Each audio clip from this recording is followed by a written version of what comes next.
Nassau County on Long Island. Long Island, really the birthplace of New York State Parks in many ways.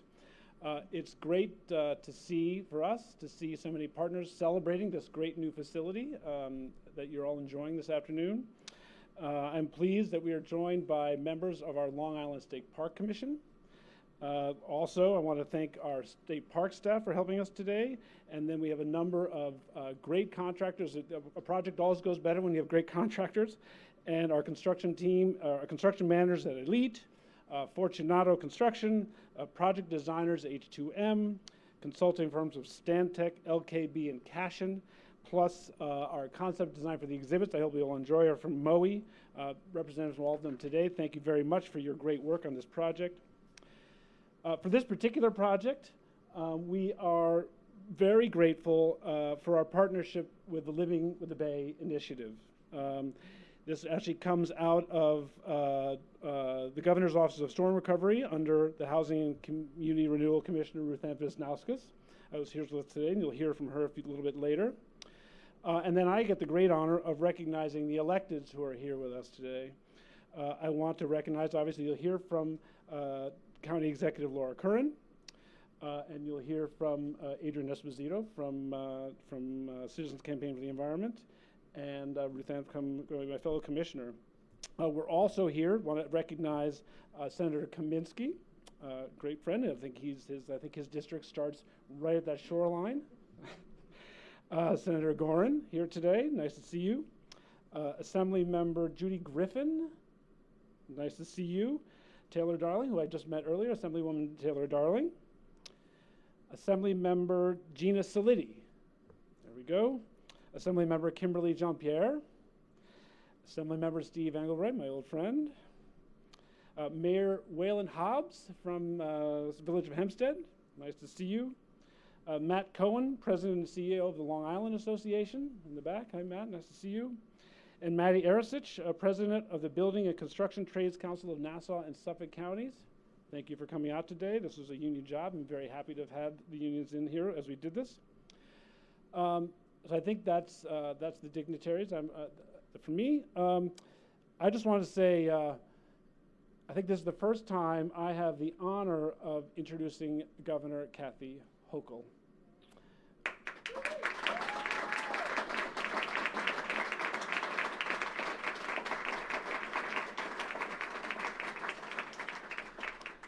And what you don't know, maybe, is that Governor Hochul is an expert on our state parks like no governor before her. She stays in our parks. She comes to our parks. I think her favorite park might be Niagara Falls in her backyard.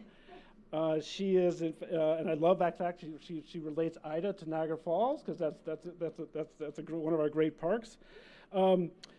I think, but it really is. It's no understatement to see she comes into office knowing our state park system better than any governor in the history of the state, and that's just remarkable. And we're so excited to be working with her going forward.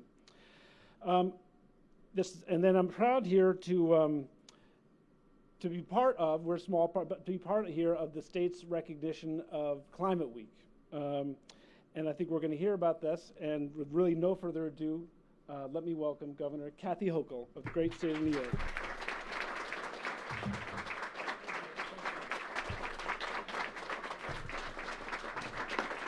Thank you. Thank you. Thank you, everyone. Thank you so much. And thank you, Commissioner. Yes, we've probably had more fun than anybody would ever expect people in government would have. We get a chance to go explore the most magnificent jewels of our system, and certainly Long Island has its share of magnificent state parks, including the one we're in today. But I want to thank you for your stewardship of our parks. It's not what we're doing today, but what we're doing for future generations that'll be remembered. And we have done an amazing job, but much, much more to do. And thank you to Ruth Ann Visnauskas, another fabulous commissioner who is normally associated with building amazing affordable housing and projects all over our state. But then she also has this, seems like a little special designation to be handling the Office of Storm Recovery. But when you have hurricanes like Sandy, you're going to be busy for a long time. And so she and her team have done an amazing job. I want to thank them for all they've done. Always great to be with our County Executive, Laura Curran. She's been a dear friend. We are frequent guests at all the diners. No one can touch Long Island diners. I just want to say we are regulars, but it's been great to see just the work that she has done on behalf of the residents. She really took this county by storm when she was first elected. She has transformed government. She's restored people's faith in government, which is no small task. Something I'm going to follow in your footsteps and do, county executive. And from one first to the other first, the first female county executive of this great county, I want to thank her for her great partnership and friendship as well.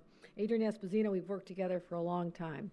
And she is so passionate about her causes, and that has resulted in the preservation of beautiful places on Long Island to make sure that we don't continue what historically had been man's assault on Mother Nature out here. And I'm sorry about the men, but that's just how it goes.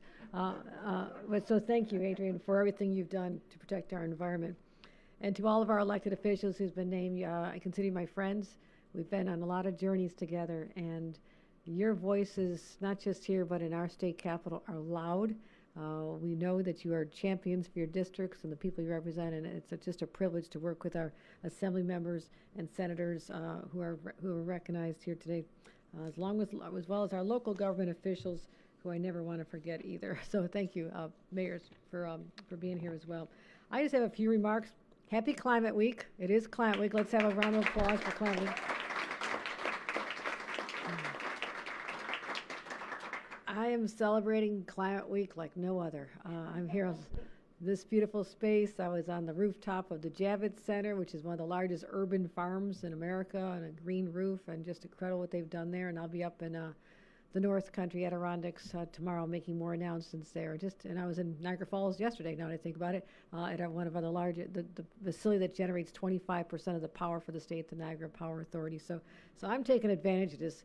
Get on the road. I'm tired of sitting in the office for the last month, so I'm getting out there on the road. But this is the place I wanted to come. And you know how I feel about Long Island. I treasure this place. The people are just incredible, and the diversity of the people, the places, the parks. It's spectacular. And those of you who take for granted perhaps what you have here, I tell you not to.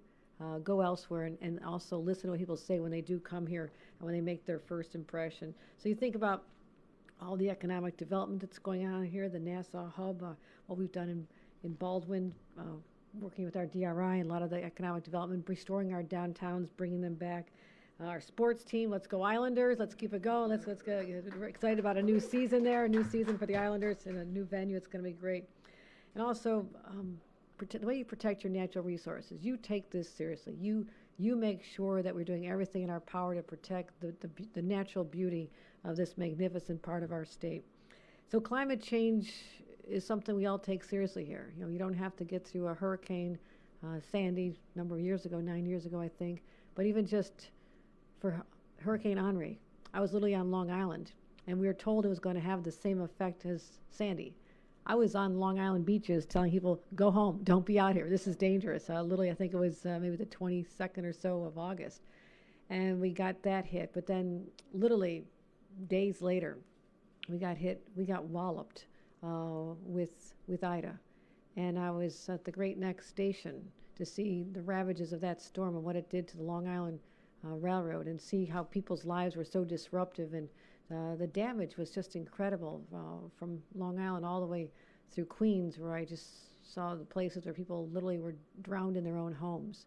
It was just a real eye-opening experience that we still are vulnerable to climate change, and we have to act with that sense of urgency that I do now, that we could have another hurricane every 10 days now instead of every 100 years or 500 years. I mean, people told us it was a 500-year rain event that we experienced a few weeks ago, and we broke that record, almost doubled it within 10 days. So I'm not trying to scare anybody. I'm just saying it is real.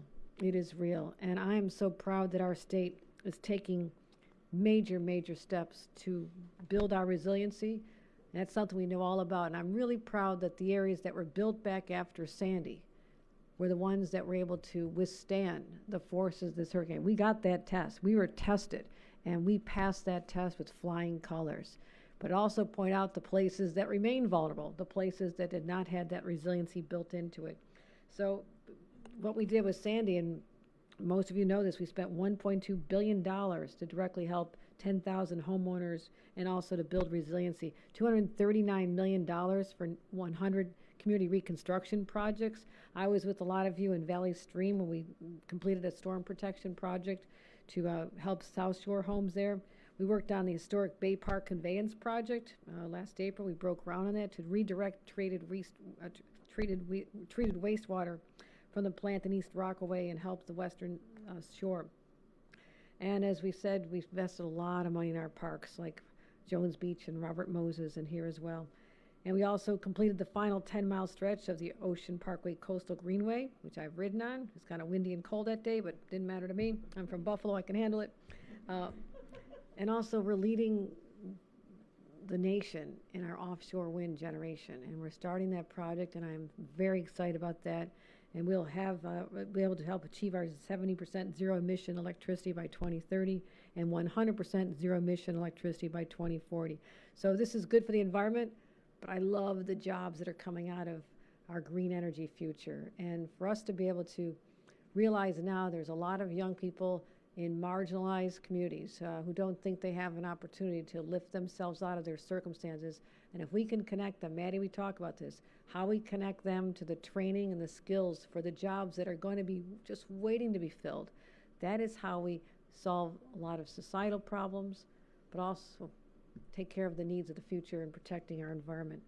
So today, on day 4 of Climate Week, we're just getting warmed up here, I'm very happy to announce the opening of this $8.3 million Environmental Education and Resiliency Center. You are here to witness this. It's day 1 of this center.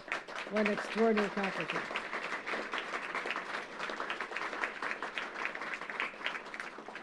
8,000 square feet, so people can come here and learn hands-on about resiliency and the effect of climate change and Mother Nature and what we have to do to protect our planet. And I think it's going to be great for kids to come here, students, young people, to really just understand why we're fighting so hard for them and for their future. It's an incredible resource. Over 400,000 people already come here every year. I think this is going to increase the numbers even more when people want to come and see what this is all about. And also there's going to be space for environmental education, nonprofit organizations, educational institutions.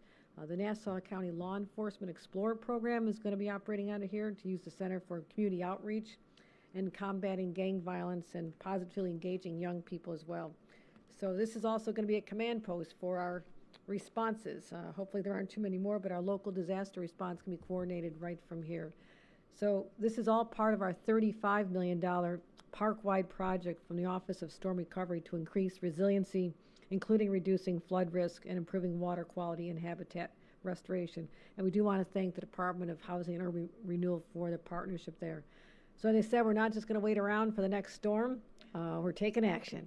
I made some announcements about football today. I had some of the Giants and Jets with me as we talked about a plan to be able to get more people vaccinated. So just so you know, I'd rather play offense than defense, okay? I want to go on offense. I don't want to just keep defending and cleaning up the mess afterward. Let's go on offense and let people know that this is how we're going to play this game, is that we're taking climate change very seriously. We have a responsibility not just to protect our current homeowners and our businesses and our transportation centers. We also have to protect this planet for the future. And I hope all of you feel that incredible sense of urgency that I do on my shoulders right now, that we can wait no longer. And our children's children someday will appreciate and look back and say, I'm so glad that they figured it all out before we had to deal with what they were dealing with, all those ravages of storms and unprecedented climate events. We can stop that from happening with the power we have right here on Long Island, in places like this in Hempstead, and buildings like this. And you, my friends, were all part of this great story. I thank you for being here today.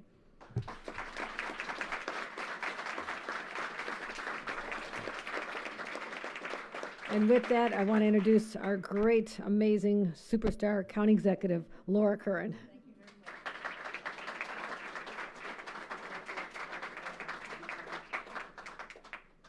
Thank you very much, Governor Kathy Hochul. It has a nice ring to it. I just want to say on a personal note, I really appreciate you, Governor, for reaching out to me personally during the pandemic. The governor, well, then Lieutenant Governor, now Governor Hochul, called me, would just call me randomly to find out how our businesses were doing, how our small businesses were doing, how our downtowns were faring. And I really appreciate that. Governor Hochul has a real commitment to our business community, to our chambers, and to our downtowns, and is very focused on downtown revitalization. And I'm very grateful for the outreach and for, you genuinely caring about something that's very important to our residents here in the county. So I thank you.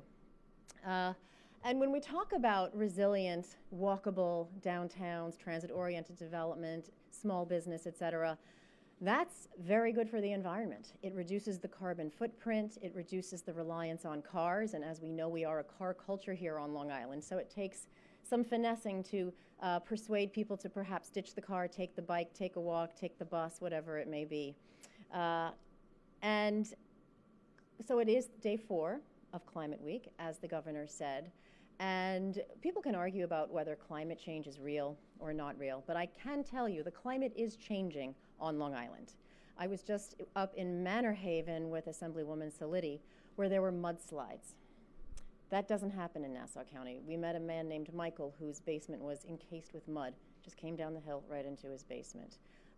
We saw you in Mini Niagara at Great Neck. Literally unprecedented amount of rainfall. It was 4 inches in 1 hour.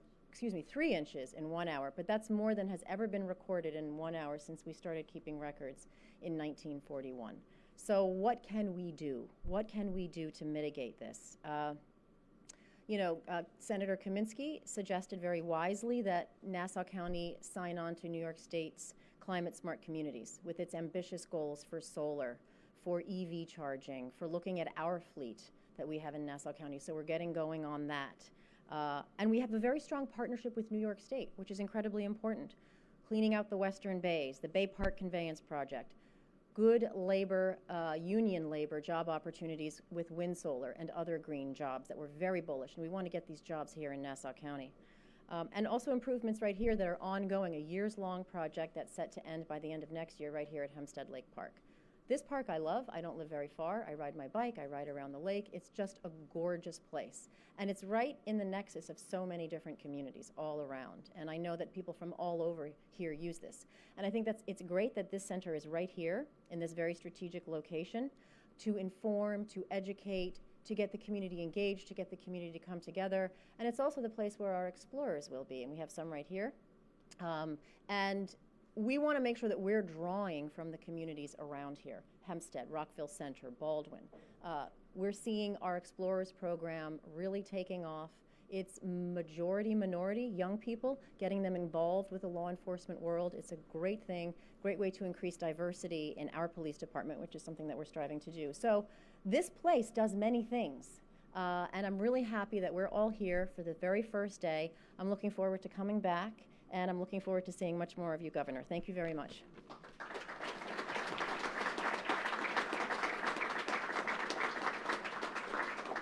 And it is my pleasure to now introduce the Executive Director of the Citizen Campaigns for the Environment. She is no stranger to anyone in this room, Adrienne Esposito.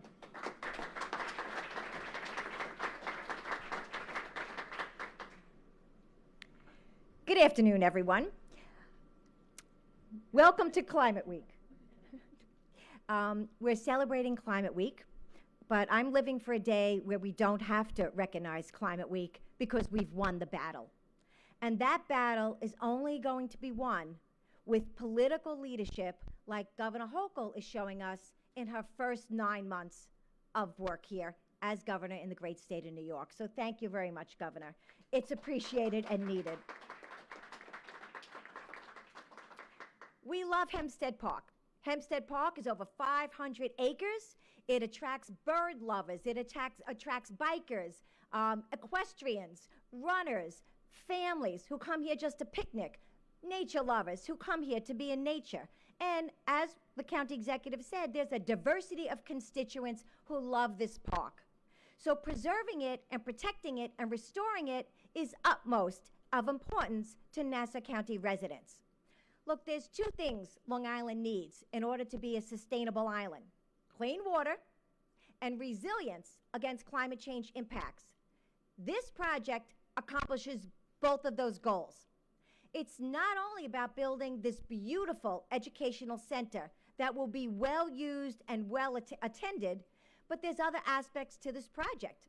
Shoring up and restoring the Mill River, which is a major freshwater tributary into the western bays of the South Shore Estuary. The western bays are a gorgeous embayment that are degrading and degraded, but we've been working to bring them back for a decade, and getting to the significant tributaries will help us do that. They will also be removing the plastics and the floatables from the Mill River before they get a chance to dump into the western bays. All those plastic cups, those plastic bottles, the styrofoam, which will be banned in January. We're very excited about that. But they go somewhere. When something goes away, where is away? Unfortunately, many times on Long Island, it's in our marine environment. So this project will be capturing those floatables before it goes away into the bay. The other thing that it does is that it also shores up the dams and impoundment structures, something we critically need in this park because we want to prevent flooding and prevent additional infrastructure damage because of climate change, rains, and storms. So this project has it all. It's an example of a good sustainability project here on Long Island in a park that we love and that we want to last us for future generations. So thank you to the Parks Department, to the County Executive, to the great elected officials sitting in front of me, and most of all to our new governor in New York State. We're thrilled for the future. We look forward to the partnership. We have a lot of work to do, and I know we can do it together. Thank you.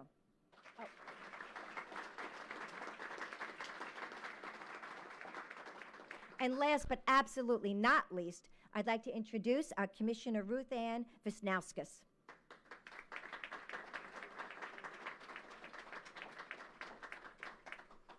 Gonna have to up my energy game to follow you. That was good.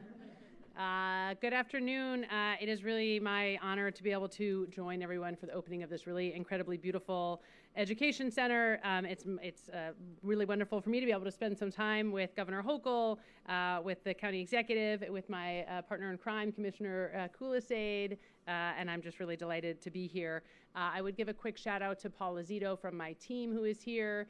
As the governor had said, you all may wonder why is the housing commissioner talking at an event that seemed to be about parks and environmental centers, but I have the pleasure of overseeing the governor's Office of Storm Recovery, which, as you all will recall quite well, helped over 10,000 people in the wake of Superstorm Sandy and ultimately distributed a little over $1 billion to all those households from the feds in order to fix everyone's home that suffered so much destruction in the wake of that storm. But as we are here today, you can see that we also have the pleasure of overseeing hundreds and hundreds of local housing and infrastructure and resiliency projects, big and small, and they have really made transformative impacts on communities across the state. And due to the continued weather events that we have, I think it's fair to say that they are proving more valuable to communities than we ever thought they would at the outset of that process. And today's announcement is one of the first of many in what are these carefully planned and community-inspired resiliency projects that are part of, as was mentioned, the Living with the Bay overall umbrella, which was funded by HUD through the Rebuild by Design program. And we are delighted to be able to administer many of those projects. The Living with the Bay plan was really designed to make living in the Middle Basin safer, creating flood defenses, restoring wetlands, waterways, improving access and egress, and instituting urban design features that can really save lives and save property. As is evident sort of in this building, this state-of-the-art facility is also an investment in being able to provide a command center should there be additional needs for disaster response. And really, we like to see it as an investment in the community, in the neighborhood, for safety, to promote personal awareness, and also resilience. We really look forward to continuing coming to more ribbon cuttings for the Living with the Bay projects. There are many more that will come in the months to come, so I look forward to being back out here on the island to celebrate those. Thanks so much.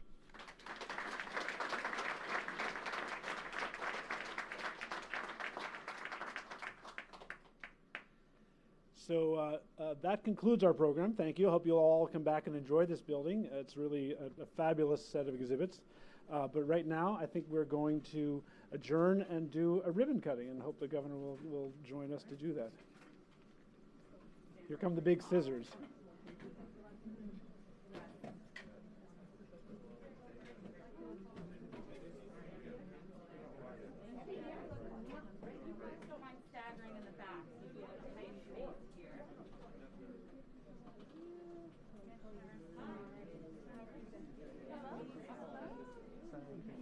Start to slide back in. I'm gonna stand right here at the podium.